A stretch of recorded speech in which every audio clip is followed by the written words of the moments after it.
Students are contained in classrooms almost 8 hours a day.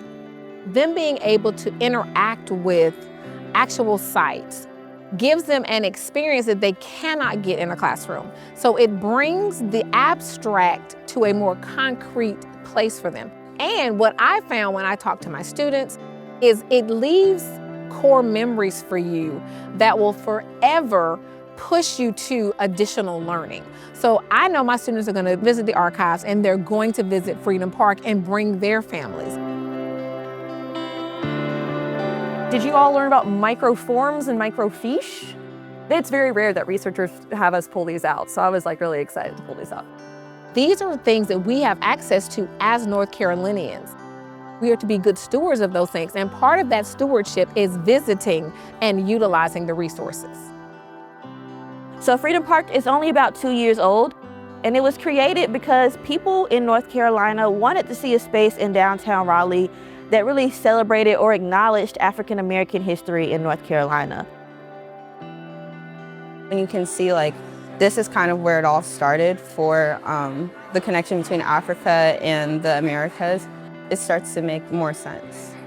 I think the exposure, it creates education so you don't have these misconceptions about Africa and the African American communities. So as you're walking around, you can make notes if you need to draw as opposed to writing. I've been teaching 31 years, never took a field trip before. I would not be here had it not been for the DNCR Field Trip Fund. You have gas, you have subs, you have mileage, and luckily the DNCR sites are free, but you still have to get there, and you have to eat. Those are things that you have to think about when you're taking kids out of their traditional classroom experience.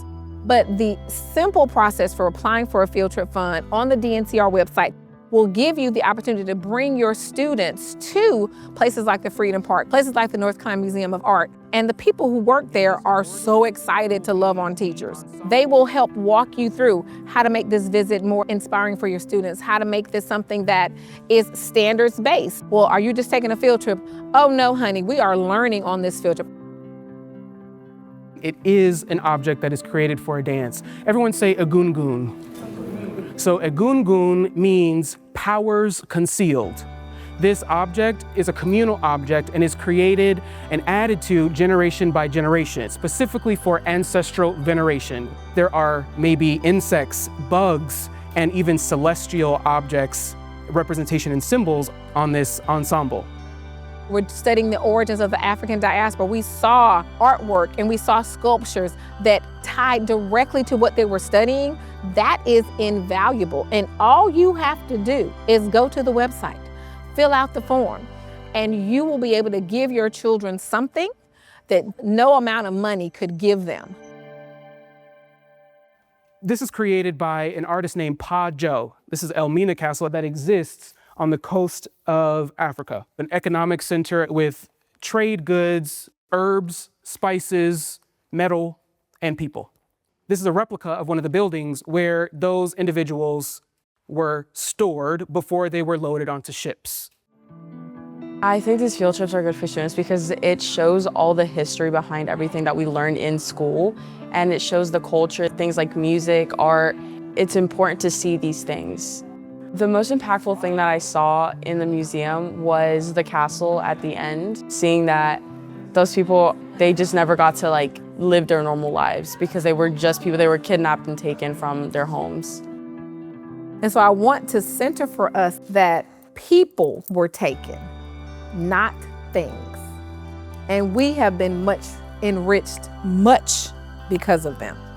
And so I just want us to always honor and venerate the people whose shoulders we stand on. I am very hopeful for our future because of my students. Teaching my students things like how to engage in primary source research, how to ask questions and answer them in a way that expands our knowledge beyond the content is life-changing for them and life-renewing for me as their teacher.